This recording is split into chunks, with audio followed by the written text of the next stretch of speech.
भगवान के नाम पे, धर्मों के नाम पे इस दुनिया में जितने लोगों को बेवकूफ बनाया गया है, आज तक इसके अलावा इस दुनिया में कोई ऐसी चीज ही नहीं बनी जिसके जरिए लोगों को बेवकूफ बनाया जा सकता है। यानी सबसे ज्यादा बेवकूफ बनाने का जो काम किया गया है वो धर्म गुरुओं के द्वारा किया गया है, जिसके हाथ में जो सबसे बड़ा हथियार है वो धर्मों की किताब है। एक और जितने भी धर्म गुरु होते हैं वो कहते हैं कि अगर तुम गलत काम करोगे तो भगवान तुम्हें इसकी सजा देंगे। वही दूसरी ओर अगर कोई भी इंसान गलत काम करते हुए पकड़ा जाता है तो उसे जेल भेज दिया जाता है, उसे मारा पीटा जाता है। अगर कोई भी इंसान धार्मिक जगह पे जाके चोरी करना शुरू करता है, यानी कोई इंसान मंदिर से कोई चीजें चोरी करता है, कोई मस्जिद से कोई चीजें चोरी करता है, कोई चर्च से चोरी करता है तो कोई गिरजाघर से चोरी करता है, या चाहे कोई गुरुद्वारा से कोई भी चीजें चोरी करता है, तो इन सारी जगह पे जो टॉप ऑफ द लीडर रहा करता है यानी कि धर्म गुरु, जैसे ही किसी को चोरी करते देखता है उसे पकड़ लेता है, तो सबसे पहला काम वो ये करता है कि पहले बहुत ही ज्यादा उस व्यक्ति को पीटा जाता है और पीटने के बाद उसे जेल भेज दिया जाता है। और फिर वही धर्म गुरु अपने मुंह से ये कह रहे होते हैं कि जो गलत काम करेगा उसकी सजा भगवान देगा। ये चीजें कहां पे लिखी गई है, इन चीजों को दिखाने के लिए हमेशा धर्म की किताबों को दिखाते हैं। यानी एक और तो वो कह रहा है कि अगर तुम गलत काम करोगे तो इसकी सजा तुम्हें भगवान देगा, दूसरी ओर अगर किसी को गलत काम करते देख लेता है तो उसे वहीं पे वो सजा देना शुरू कर देता है। जहां पे अगर कोई उससे सवाल करता है कि तुम इसको क्यों सजा दे रहे हो, जब भगवान है सजा देने के लिए, तो तुम यहाँ पे न्यायालय क्यों बनाए हुए हो, पुलिस स्टेशन क्यों बनाए हुए हो, क्यों तुम लोगों को सजा देने के लिए उतावला हो जाते हो। तो इन चीजों पे जितने भी धर्म गुरु हैं सारे का ये कहना होता है कि भगवान ऊपर से नहीं आएंगे इन लोगों को सजा देने के लिए, इसलिए भगवान ने मुझे भेजा कि तुम जाके न्याय करो। इसमें कोई भी चीजें गलत नहीं है। अगर भगवान ने किसी को भेजा है यहाँ पे कि तुम इस व्यक्ति को सजा दो क्योंकि इसने मंदिर में चोरी किया है, इसने मस्जिद में चोरी किया है, तो तुम इसे सजा दो। यानी भगवान स्वयं नहीं आ सकते इस धरती पे किसी को सजा देने के लिए, तो वह हर धर्मों में एक ऐसे व्यक्ति को भेज दिए हैं जो डिसाइड करेगा कि किसको क्या सजा होना चाहिए। और ये चीजें जायज भी है, इसमें कोई गलत नहीं है कि अगर उसने किसी को देखा चोरी करते हुए, चाहे मंदिर में हो या मस्जिद में हो, चाहे पंडित के घर में हो या मौलवी के घर में, यानी कहीं पे भी किसी को चोरी करते कोई देख लिया तो हर इंसान का हक होता है कि उसे उसकी किए की सजा दे। पर दूसरी जो पाखंड शुरू होती है वो ये शुरू होती है कि जब यहीं पे सजा मिल गई किसी भी व्यक्ति को उसके उसकी कर्मों का, फिर वो स्वर्ग और नरक जाके क्या करेगा। यानी हर धर्मों में भेद दिया जाता है हर एक धर्म गुरुओं को, जिनका काम ही यही होता है कि पृथ्वी पे जाके जो भी चीजें गलत हो रही है तुम उन चीजों को ठीक करो, और वो अपना कर्तव्य निभा भी रहा होता है। अगर कोई छोटी जाति का इंसान किसी बड़े जाति को छू भी लेता है तो यहाँ पे जो छुआ जाता है वो बड़ी जाति का लोग छुआ जाता है। यानी ये कैसी धर्म हुई कि एक अगर पापी है, अगर वो किसी पुण्य आत्मा को छू लिया तो दूषित हमेशा पुण्य आत्मा हो जाती है, जबकि होना यह चाहिए कि पापी इंसान को भी पापी आत्मा को भी अगर कोई पुण्य आत्मा छू ले तो पापी आत्मा हमेशा पवित्र हो जाता, पर ये चीजें होती नहीं है। यानी एक और ये कहना कि भगवान तुम्हें इसकी सजा देंगे और दूसरी ओर उस सजा का हिसाब खुद से कर देना, और तीसरी ओर जब उसे सजा मिल गई तो फिर भगवान उसे क्या सजा देंगे। भगवान इतने बेवकूफ तो हो नहीं सकते कि एक ही इंसान को उसके किए गए कर्मों की सजा बार बार देंगे। यानी जिस इंसान को अपने पाप का सजा मिल चुका हो, अगर कोई भी इंसान चोरी करता है, डकैती करता है या कोई भी पाप का काम करता है, तो उसने अपनी सजा को जेल में जाके भुगत चुका है। उसे यहाँ पे काफी ज्यादा धर्म गुरुओं के द्वारा कूटा जाता है। यानी उसने जो भी काम किया था सारे काम का हिसाब हो गया है, फिर उसे नरक में क्यों भेजा जाएगा। लेकिन इंसान इतना ज्यादा बेवकूफ होता है कि अगर उसे अध्यात्म का ज्ञान चाहिए होता है तो हमेशा धर्म गुरुओं के पास जाता है जो सिर्फ पाखंड फैलाता है। होना तो ये चाहिए कि जो धर्म गुरु है, जब उसे पता है कि भगवान साक्षात बैठे हुए हैं सजा देने के लिए, तो अगर वो मेरे घर में चोरी करे या मंदिर में जाके चोरी करे या मस्जिद में जाके चोरी करे या किसी भी धार्मिक जगह पे जाके चोरी करे,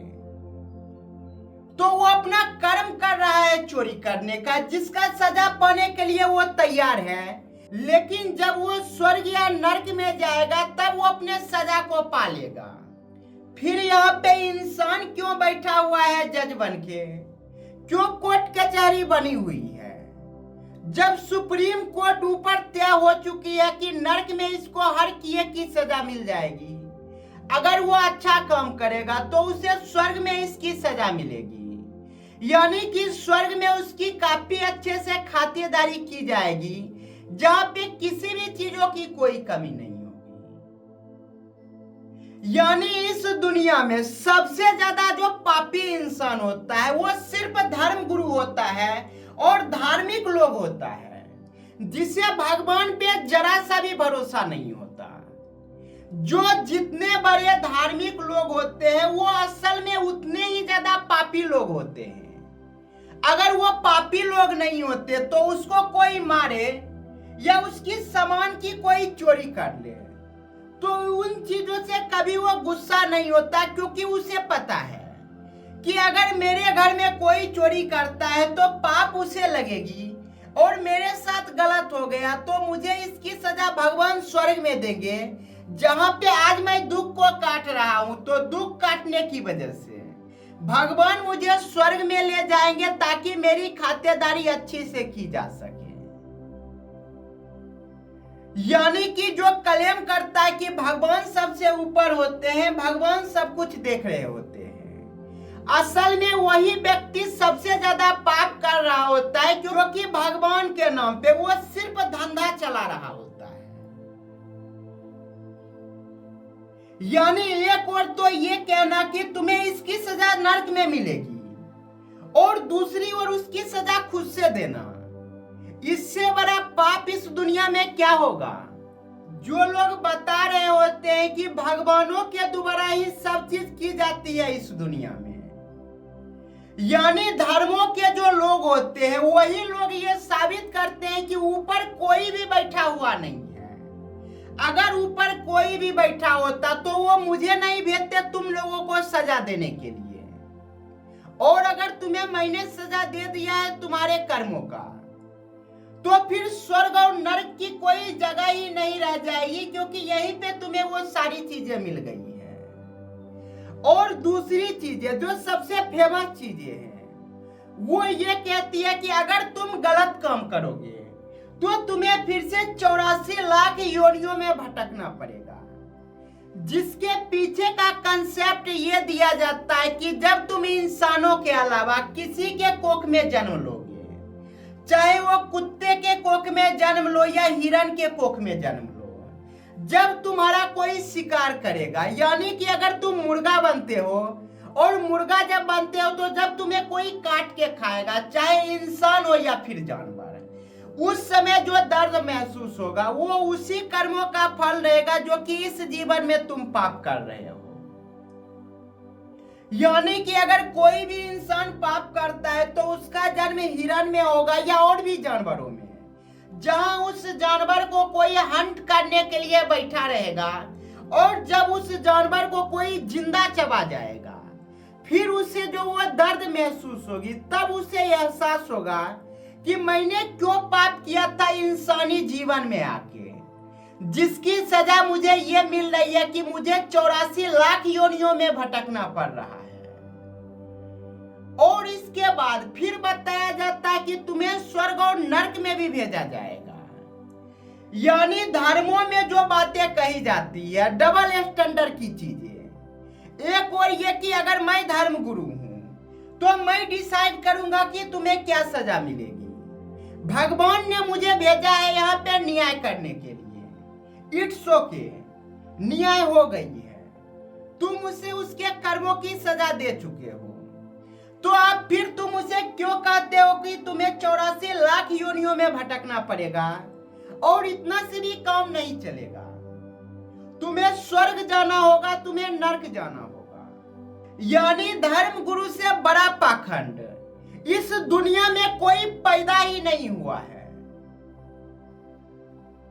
एक धर्म गुरु होता है, वो असल में कभी भी भगवान पे भरोसा नहीं करता। अगर वो भगवान में यकीन करता तो कोई उसके हाथ को काट दे, या फिर कोई उसकी जमीन जायदाद को छीन ले, या फिर जहां पे वो बैठता है, चाहे वो मंदिर हो या मस्जिद हो, कोई भी जगह हो, अगर वहां पे कोई छीन छोड़ करता है तो भगवान पे वो उन चीजों को छोड़ देता कि भगवान इसकी न्याय करेंगे। लेकिन उसे भी पता है कि ऊपर कोई भी बैठा हुआ नहीं है। और यहाँ पे जितने भी लोग मुझे सुनने वाले हैं, मैं हजारों लाखों साल से इन लोगों को बेवकूफ बनाते आया हूँ धर्मों के नाम पे, जहाँ पे इन लोगों में इतनी भी समझ नहीं है कि अगर एक बार इंसान अपने कर्मों का सजा यहाँ पे काट चुका है तो इसे सिर्फ स्वर्ग जाना होगा। यानी कि अगर कोई कितना भी गलत काम करे और अगर उस कर्म का सजा इस धरती पे काट चुका है, इसके बाद की सजा वो 84 लाख योनियों में भटक के काट चुका है, तो उसे सिर्फ जन्नत नसीब होगी, सिर्फ स्वर्ग नसीब होगी। पर इस तरह की बातें कोई धर्म गुरु कभी कर ही नहीं सकता, क्योंकि उसका जो पूरा दुकान होता है वो इसी पे चल रहा होता है। एक और उसे खुद भगवान पे भरोसा नहीं। अगर उसे भगवान पे भरोसा होता तो कोई भी इंसान कितना भी गलत काम करता हो, वो उसे कभी डिस्टर्ब नहीं करता, उसे अपने मर्जी से वो काम करने देता। आज इस दुनिया में कोई भी ऐसा धर्म गुरु है जिसके यहाँ अगर चोरी हो जाए, अगर वो मंदिरों में बैठता है, वो मस्जिदों में बैठता है, वो चर्च में बैठता है या गुरुद्वारा में बैठता है, अगर वहां पे जाके कोई भी इंसान चोरी करे तो वो उसे प्रोटेक्ट करेगा, ना कि उसको सजा देगा। प्रोटेक्ट इसलिए करेगा कि उसका धर्म बनता है कि कोई अगर गलत है तो उसे गलती को करने दे, ताकि वो नरक में जाके इसकी सजा को भुगतेगा। पर उसे भी पता है कि नरक जैसी कोई जगह नहीं होती, इसलिए मैं ही इसे सजा दे देता हूं।